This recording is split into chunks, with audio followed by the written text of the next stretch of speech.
don't even notice it. Do you understand me? It's around you, as a system around you. When you're standing in a school, in a line, in a uniform, you are controlled by the evil, because no other force would want you to stand in a line in a uniform. You get me? And then it's in you, as your grid of thinking and feeling. You exist as a soul in a prison, which is emotional and mental, and then you have a prison called body. You see how fucked up is the situation, okay? And in the next version of humanity, they want even to block our crown chakra or even reduce us more. If it's even possible to incarnate soul in that kind of shell container, which is gonna be like hybrid hentai reptilian slash gray and human. Weird. So now, as obstacles. Okay, so do you now understand why it's actually so difficult to even intuitively contact the God? Now, as I say, I started to meditate in 1997. I was going through many New Age phases in the early five years of meditation, and then I ordained as a monk in 2013, and then I made a telepathic connection. Thanks to Malanga, not monkhood, but monkhood gave me infrastructure for meditation and for the work. Okay, that was the point of the monastery for me. I was not there to make money, to learn chantings, to do blessings. I was there to meditate and read Nikayas, period. And that got me out of it. Beautiful. But when I said the truth, I got out of the monastery because I said the truth. I said the truth that I saw girl knew, which was Abbott's girlfriend, but like his little special protege, he loved like a daughter officially. That's why we spent like most of the time together. He was always with her on an open area alone. And that moment, it was the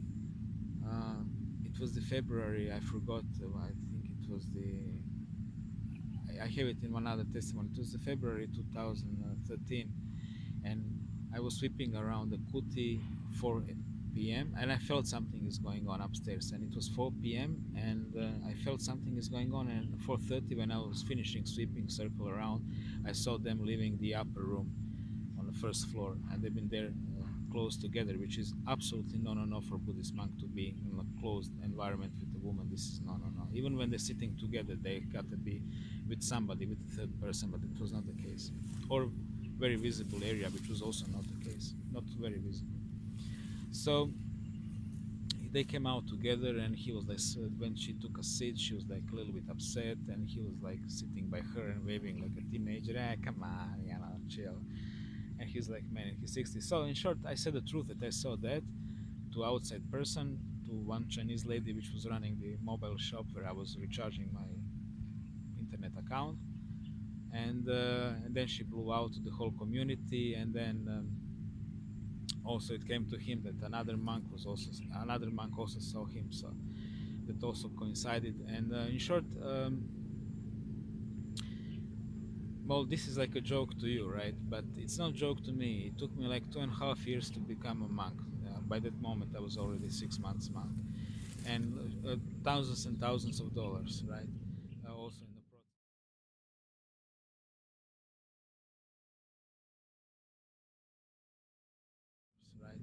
right? Also in the process, and I really wanted to be that. And see, it's like when you speak the truth, you lose everything. You lose like where you've been like years before, and all your contacts and everything. So uh, we are all symbolically faced with the same dilemma in life: to tell the truth and be punished, or to keep the lie and go up, up. We all knew the game. If you cover the guy, uh, you go up, you go up. If you play his game, he gives you like little things, good kuti to meditate, like a small house, or you can go somewhere. Or he has a house in Oxford, another one in New Zealand. He has the money. He has a little company. He has like a furniture shop, factory in a monastery where people like labor for $4 per day. and then he's exporting that to New Zealand. You know, he's like in little businesses. He has like a rice field where he has his serfs working and giving him a huge cut and stuff like that. So I'm just explaining a little bit the context. So you know, there are little possibilities in that little kingdom if you just do not notice this and that. You know what I mean? Or if you join in the club, and now you understand how that hierarchy goes. More you're dirty, more you go up. No more you're dirty, more you go up, because those who are up and up are reptiles, and around are psychopaths and Illuminati members. They want people like them up. They cannot stand you with your judgmental eye like a Buddhist monk and like noticing what's going on upstairs, and upstairs is just this, just the drugs and just bitches. That's the hierarchy and shitloads of money. Okay, it's like a known thing. Every day in Thailand you have something going on. Either some abortions in some monasteries, or they're selling crystal meth in some monasteries, which they do totally open, and so on and so on and so on. So, uh, yeah, that's the system. And of course, if you follow the God, which is the truth, of course that you're gonna, on one side you're gonna be punished, but on the other side you're also gonna get help. And I really didn't consciously, I didn't kind of count on that, but intuitively it was coming to me that help will come if I stay on a path. So in my case, I really have to thank three people right now. uh, One lady from LA. I'm shy to say names, you understand me. One gentleman from Washington, and my mama from Croatia for financial help. They send me because now I have enough money to go calmly to Phnom Penh and check out what's going on with my ears. It's weird. It's not like infection is exploding, but constantly I have a pain, and then it goes away, then I have pain again, goes away. So something is going on. I need special help. Well, okay, where is that now with the discourse with the God? You see, she is that energy around you, and this is what she told me when I was meditating. She was like focusing around me, and like people's hands are like touching me and going into my way. And then she said like, I'm all around, I'm in them, I'm you, of course we're gonna help, I'm gonna help, you know. And just focus on that, and it will come to me. It will come to you, because you have to.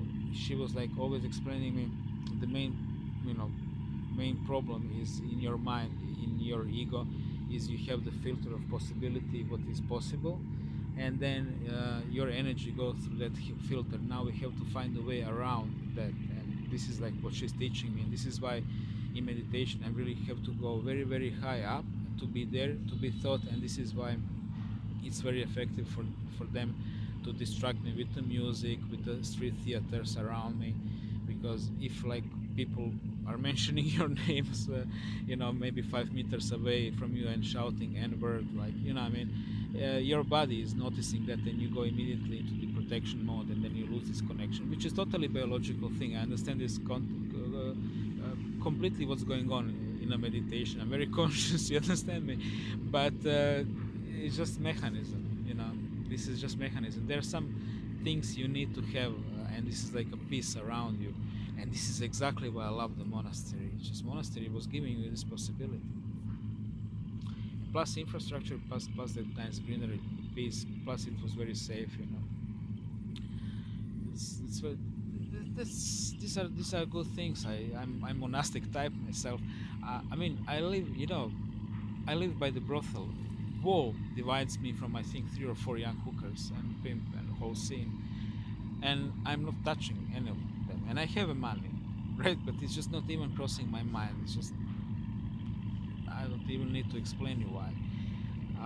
Simply monastic type. That's how it is. And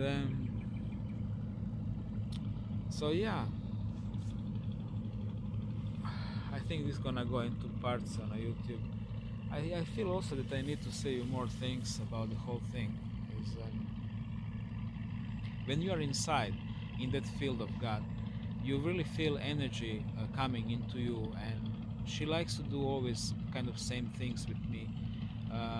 First, I visualize the bell, then I visualize the aura around me, then protection of that aura, then light is coming into my third eye, actually pineal gland, and it's like more light is coming with the pineal gland, and more and more and more, and then I'm like visualizing with her how it's healing, then it's spreading all over the brain, then whole brain is one unity, then whole brain is connected, then I'm going into my ears, then I'm cleaning and helping out with my ears because there is something with Morgellons actually connected with that.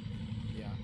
And then and this part is a little bit laborious because I have to enter into every part of my body, and then energy goes into every cell, and then every cell is full of energy, and then after that energy goes into the aura, and then aura is being pumped up, and then then I immediately feel when I have more energy, more heart is opening, and then I connect with her, and then I simply try to kind of move away from the body consciousness into her consciousness, or to be on a third place observing body as well, to be detached but aware of the body, because then you are away from the ego, which is kind of exercise, and which symbolized in that sign of three. You know, you have one dot which is her, another dot which is my body, and a third dot where is my mind currently, and then we are all connected, but in that sense I am out of the ego matrix. And then really this is when that healing of Morgellons happened, because in Tabeng I could actually get it. To repeat you the credo. The credo goes like this. At the beginning there was only one, and that one was her, the energy, the consciousness, the love. And she always was asking the question, who am I really in all the conditions and in all possibilities? And this is how the challenger was created, somebody opposite of her to challenge her. And then immediately the touching zone, or the samsara, if you want it this way, where we are now as souls. Of course, she divided herself in the myriad of souls, and now the souls are dwelling in the touching zone samsara, and we are experiencing the pain and suffering, and through that pain and suffering, and through the detachment of the core, we are living in illusion of we are, and blah, we suffer because the challenger needs your energy because he doesn't have energy again, and blah blah blah. And what else I need to tell you again? Yeah, you are all in different divisions from the truth. That means you are more or less intuitive, or like total zombies as majority. And of course, you are without any memory of who you are. You just get born, and then you just continue crawling through the garbage, and you learn language, right?